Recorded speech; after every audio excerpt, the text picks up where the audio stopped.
Hello everyone. Today I will be reacting to this video by Bryan Johnson on how I reversed my hair loss and graying.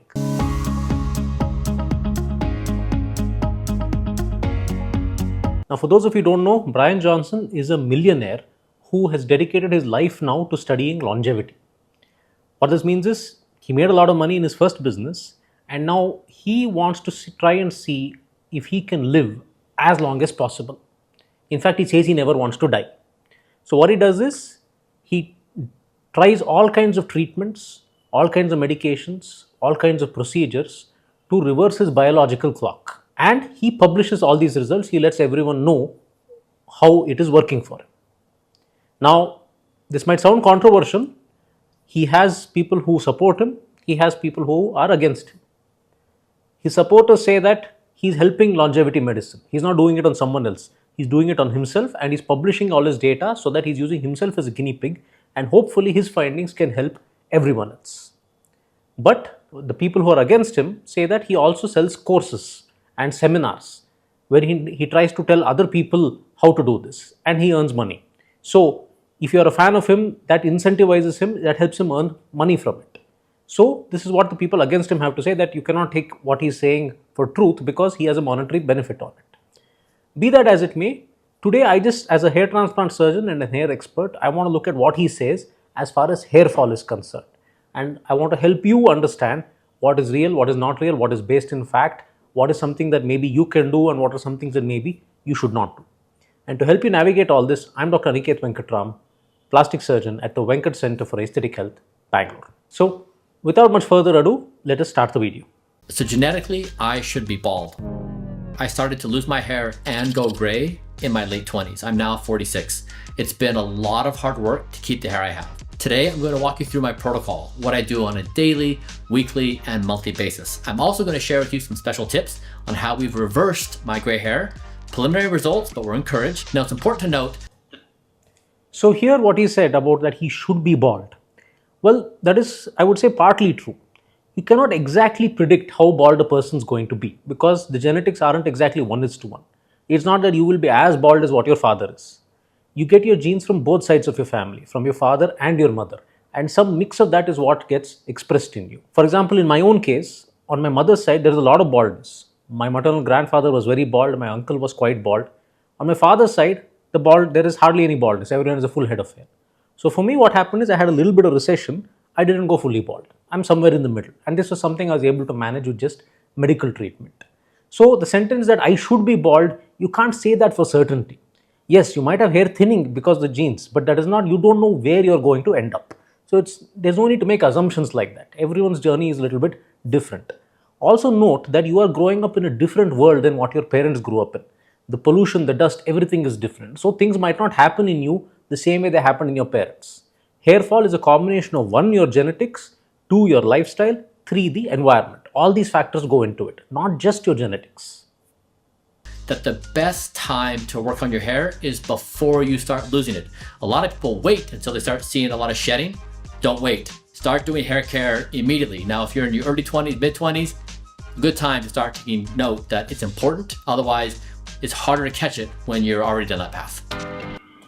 So he's absolutely correct in that. The best time to start treating and looking after your hair is in the early stages because beyond a certain point, it becomes irreversible. So to help you understand, look at this image. Your hair doesn't suddenly go away one day. It undergoes a process of miniaturization. So what is a thick, long hair becomes thinner and thinner, the root becomes weaker and weaker, and then ultimately the follicle dies and it stops producing a hair. So if you wait until the follicle is completely dead, no amount of treatment or medication is going to bring it back. Whereas in the early stages, when it is just thinning, you can reverse it and you can bring it back to what it was. This is why you need to start your hair treatment early, particularly if your genetics are strong and you feel like you might lose hair.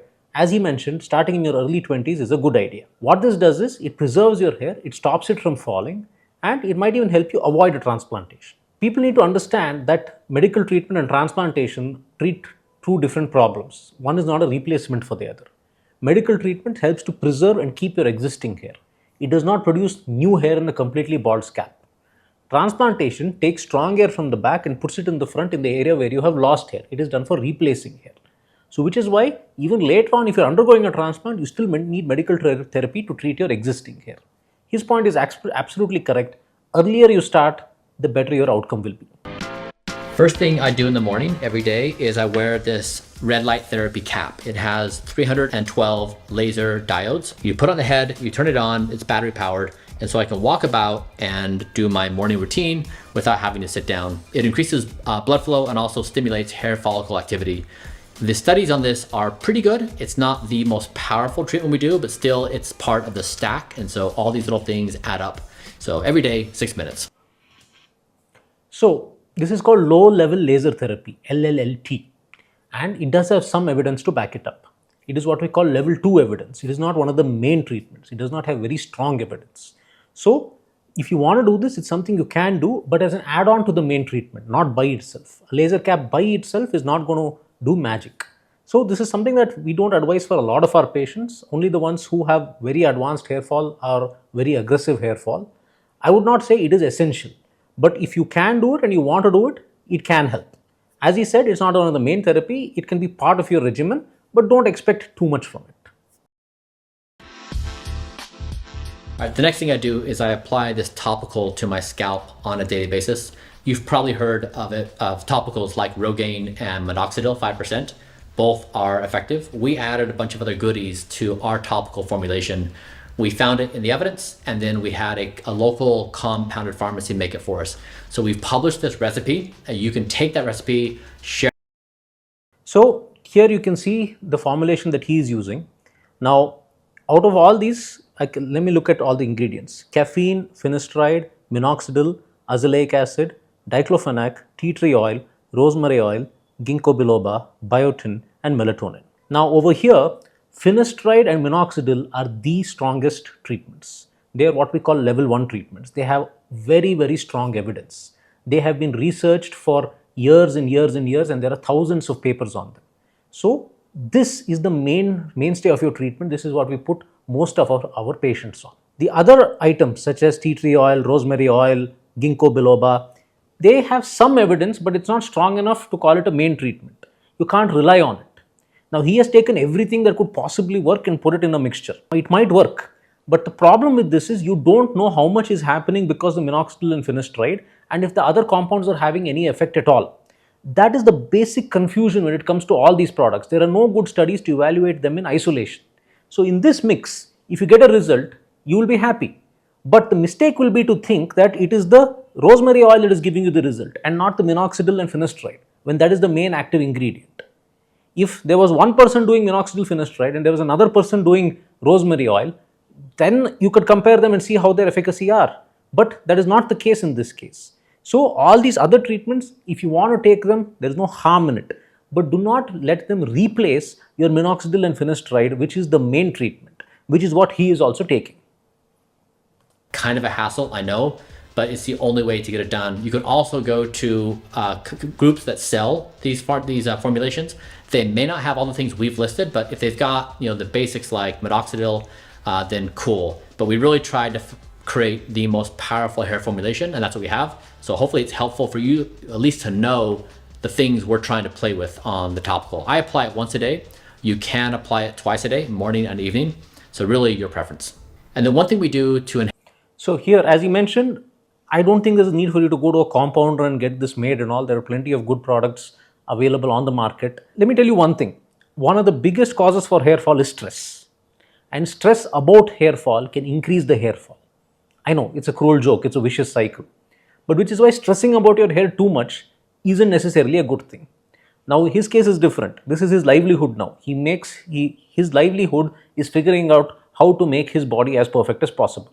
But someone else with a job, with a family, we don't have the time to spend this much amount of time worrying about our hair.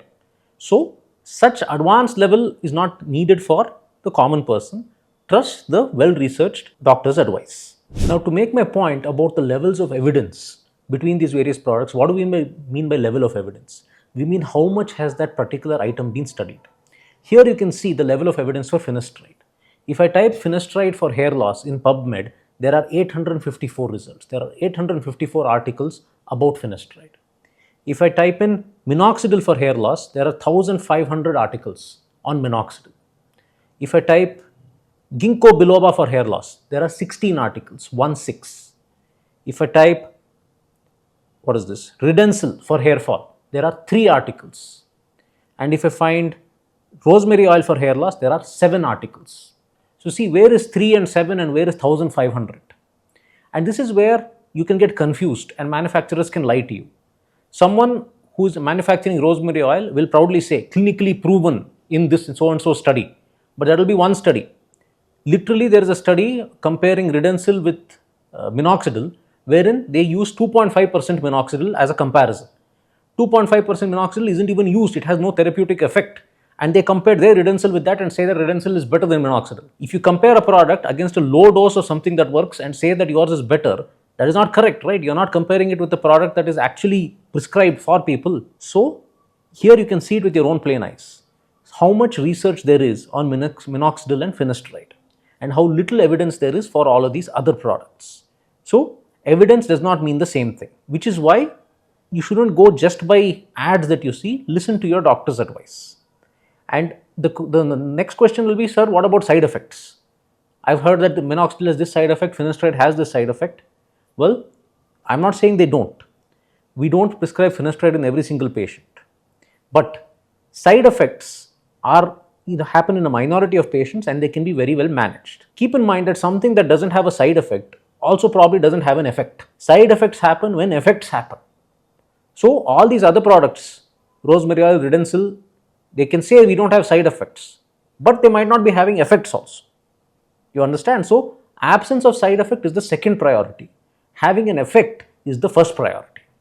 Don't let your priorities be clouded. And the one thing we do to enhance the benefits of the topicals, this and others, is we do microneedling.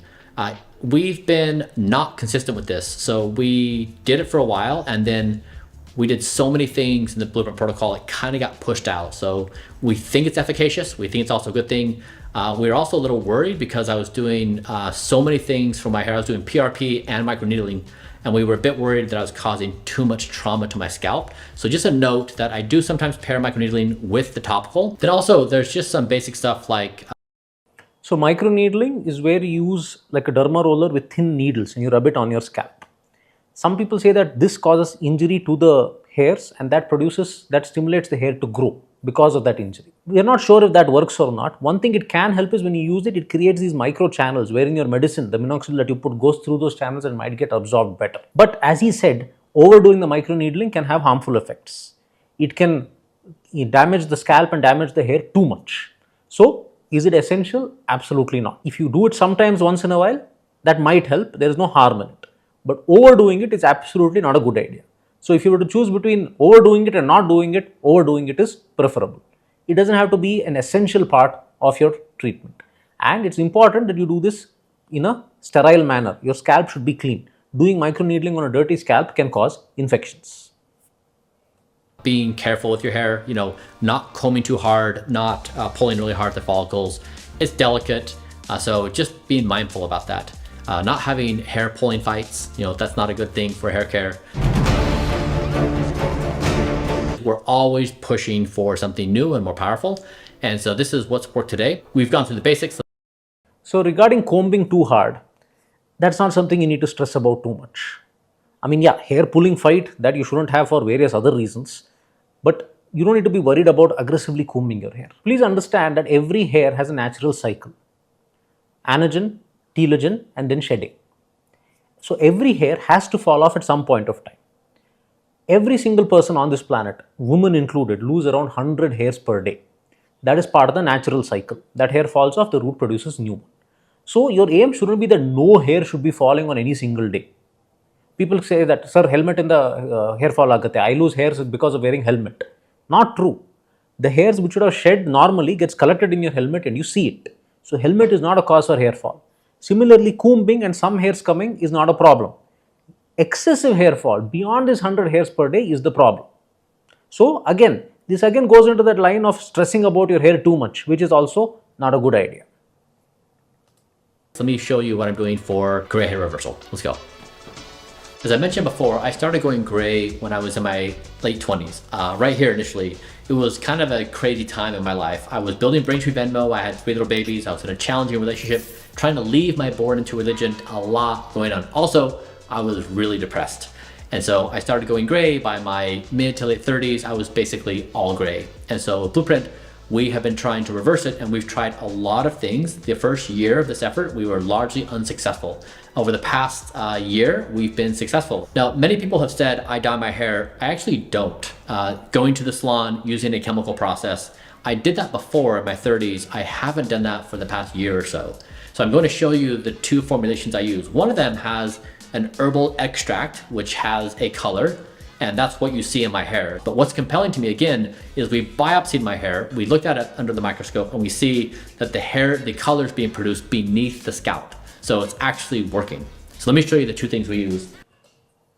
So here again, I will wait and see what he says, but let me just say I'm feeling a little skeptical because one of the products that he used has color in it. So he says that he's not dyeing his hair, but then he says one of the products has color, which is what? It is dyeing.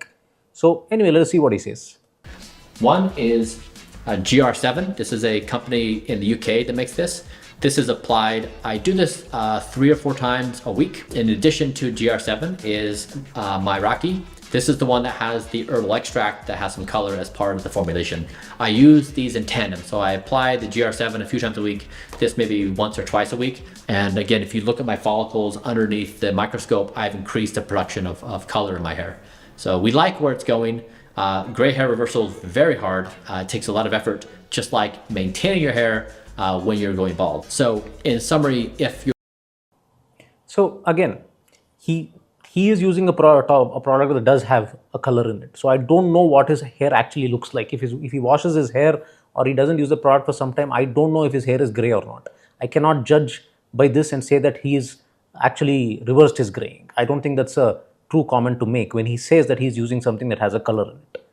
And also keep in mind that apart from these products that he's using, he's removed the stress in his life and he has improved his health. These are big factors in stopping your graying of hair.